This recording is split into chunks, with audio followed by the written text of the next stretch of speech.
Oi, Mário, tá me vendo?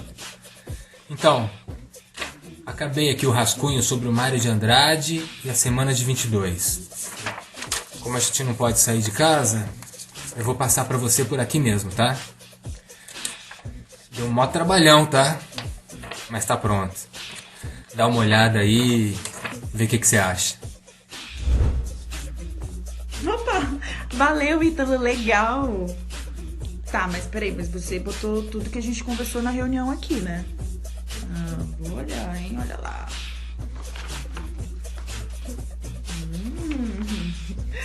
Colocou sim. Tá aí. Curti. Vou passar pra Carol pra ver o que ela acha, beleza? Ô, Carol, dá uma olhadinha aqui no nosso rascunho e me diz o que você achou. Tá, Mari, obrigada. Eu vou dar uma olhadinha aqui.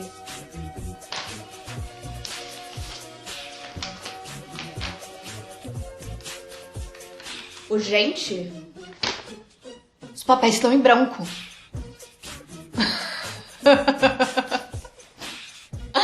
Tá certo, eu já entendi.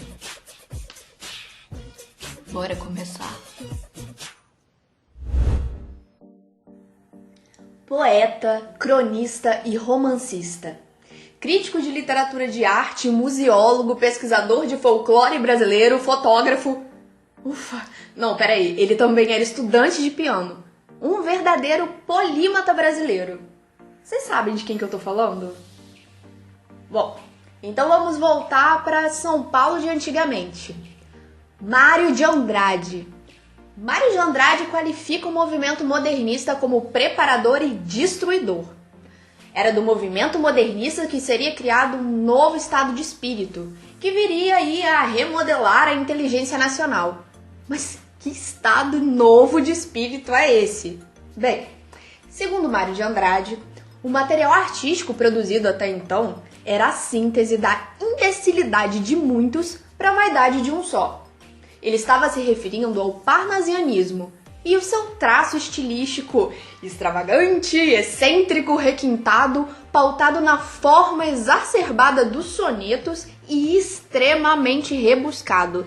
Enfim, a arte pela arte e mais nada. Os protagonistas da semana de 22 levantaram a bandeira da força universal e nacional que era aí a contraposição do modelo tradicional e vigente. Um ano antes da Semana de Arte Moderna, Mário publica no Jornal do Comércio a série Mestres do Passado, fazendo uma crítica ferrenha aos parnasianistas e defendendo uma nova orientação para a literatura, que aí em si já é uma característica do modernismo. Para o Mário, o essencial, tanto para a arte quanto para a literatura brasileira, é que elas mergulhassem numa realidade do país, assumindo aí essa brasilidade. Era de grande necessidade para o artista inserir uma língua brasileira e buscar uma genuína brasilidade no fazer artístico. O que o Mário propõe é simples: um primitivismo na poesia, com ênfase na espontaneidade e na expressividade que só poderia acontecer através da construção de versos livres, que era a oposição a tudo que acontecia no Brasil da sua época. Esse novo estado de espírito, trazido pelos modernistas, ele reforça uma campanha em prol da arte nacional e passa a orientar aí novos modelos de linguagem e de temáticas. O Mário de Andrade foi um dos responsáveis por sacudir o meio cultural do seu tempo. A qualidade da sua poesia, a perspicácia e a veemência dos seus questionamentos, o seu entusiasmo, a sua paixão, gerou uma relação de amor e ódio entre as pessoas, mas que fez aí com que ele se tornasse uma das personalidades mais influentes do século XX. Sua busca apaixonada é sempre na direção da construção de aspectos que definiriam uma identidade cultural nacional, além da valorização das manifestações artísticas e culturais genuinamente brasileiras. Ele, sem dúvida, pode ser considerado uma das figuras mais centrais do movimento modernista no Brasil. Mesmo sendo recebido aí com um certo ceticismo, ele atraiu uma grande audiência e ficou super conhecido assim pelo seu movimento atuante no modernismo. Em Clã do Jabuti, ele mostra a importância da pesquisa do folclore brasileiro e no Romance de Macunaíma, ele recria mitos e lendas indígenas para traçar um painel da civilização brasileira. Mário de Andrade se preocupa com a criação dessa brasilidade em suas obras. Podemos ver em sua trajetória de pesquisa de campo que ele viaja pelo Brasil em vários momentos diferentes em busca de material para fazer um trabalho de documentação da história, do povo, da cultura e da música do brasileiro.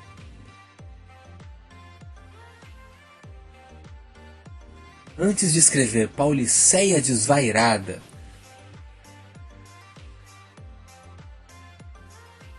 ele faz uma viagem pelo interior de São Paulo e do Nordeste. E no prefácio, escreve propositalmente palavras que revelassem o sotaque brasileiro.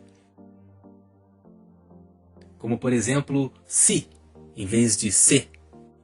Nos anos de 1927, 1928 e depois 1938, ele volta a viajar para o norte, nordeste e interiores do Brasil, sempre recolhendo imagens, áudios, contos, relatos, histórias da região, folclore e tudo o que pudesse divulgar a cultura brasileira. Ele sempre foi um apaixonado pelo Brasil e sua brasilidade. Nos bastidores de sua produção literária foram encontradas inúmeras correspondências mantidas com grandes personalidades da época, como ninguém mais, ninguém menos que Anita Malfatti, Manuel Bandeira, Oswald de Andrade,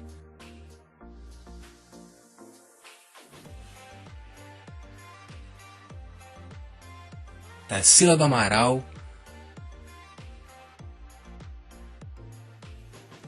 Carlos Drummond de Andrade, além de outros grandes artistas da época. Os amigos e colaboradores de Mário contribuíram para o surgimento de novos movimentos e tendências literárias e artísticas do seu tempo. Mas espera, do que você está falando? Novos movimentos artísticos? Novas tendências? Tá. Em 1922, em seu livro Pauliceia Desvairada,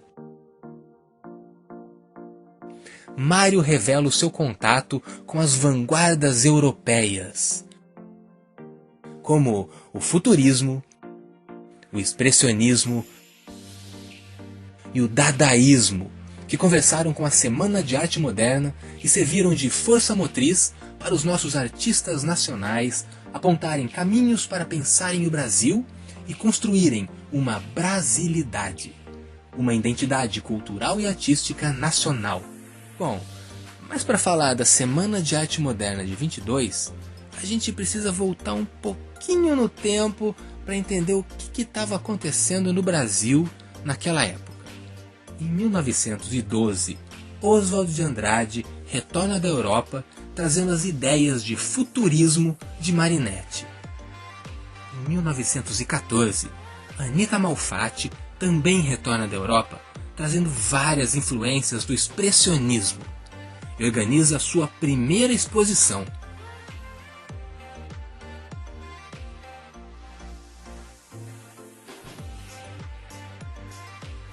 Em 1917, ela organiza sua segunda exposição de pinturas modernas expressionistas, junto com quadros de vários pintores europeus, mas é duramente criticada por Monteiro Lobato.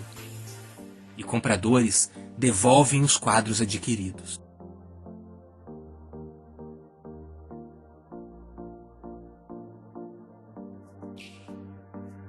Mário de Andrade e Oswald de Andrade visitam a exposição diversas vezes e ficam impressionados.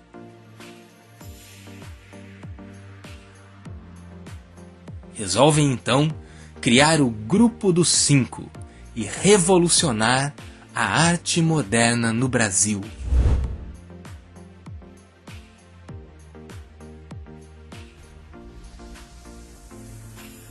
A Semana de Arte Moderna de 1922 é considerado um marco inicial do modernismo no Brasil.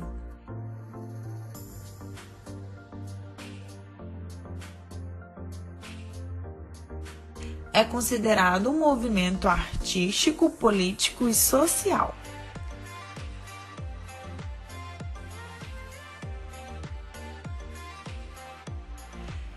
A proposta dos modernistas era a inserção de um projeto formal inovador. Os artistas pretendiam resgatar elementos da cultura tradicional do Brasil e desenvolver uma arte experimental de acordo com um projeto fixado por Mário de Andrade.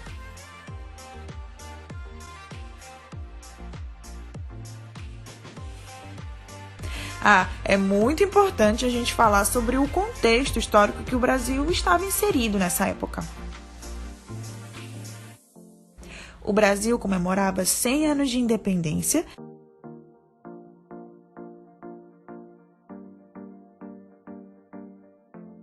e estávamos vivendo num período pós Primeira Guerra Mundial.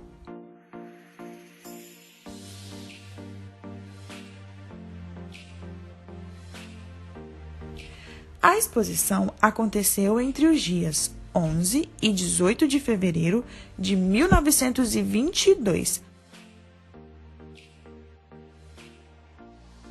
no Teatro Municipal de São Paulo.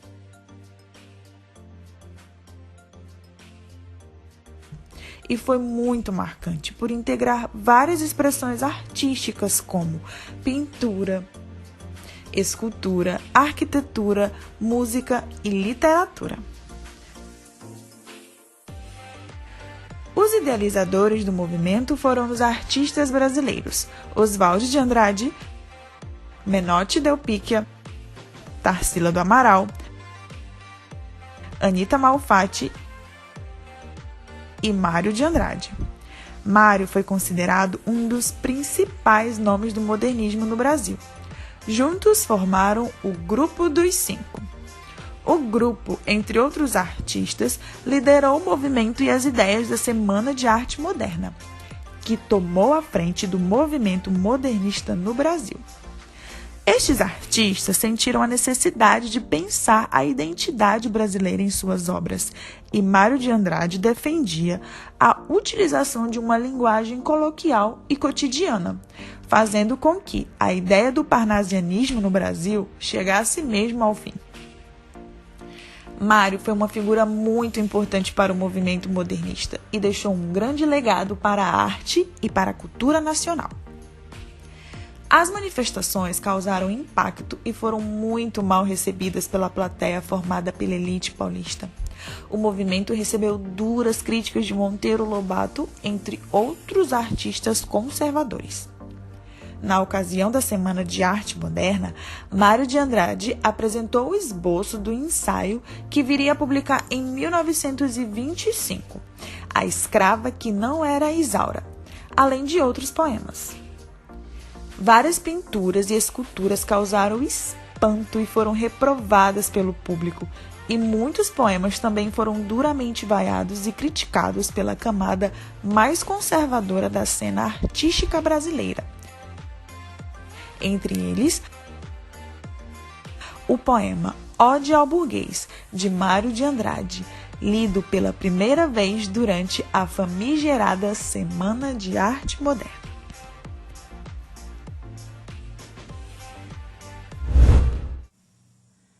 Ode ao burguês. Eu insulto o burguês níquel, o burguês, a digestão bem feita de São Paulo, o homem curva, o homem nádegas. O homem que, sendo francês, brasileiro e italiano, é sempre um cauteloso, pouco a pouco. Eu insulto as aristocracias cautelosas, os barões lampiões, os condes joões, os duques urros, que vivem dentro de muros sem puros e gemem sangue de alguns 1000 réis fracos, para dizerem que as filhas da senhora falam o francês e tocam os plantins com as unhas. Eu insulto o burguês funesto, o indigesto feijão com toucinho, donos das tradições. Fora os que algoritmam os amanhãs. Olha a vida dos nossos setembros. Fará sol? Choverá? Ler que não. Mas as chuvas dos rosais, o êxtase fará sempre sol. Morte à gordura. Morte às adiposidades cerebrais. Morte ao burguês mensal, ao burguês cinema, ao burguês Tilbury.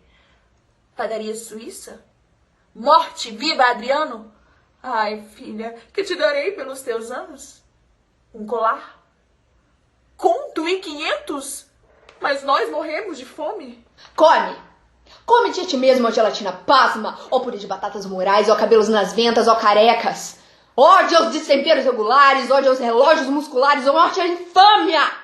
Ódio à soma, ódio aos secos e molhados, ódio aos desfalecimentos nem arrependimentos, sempre internadamente as mesmices convencionais.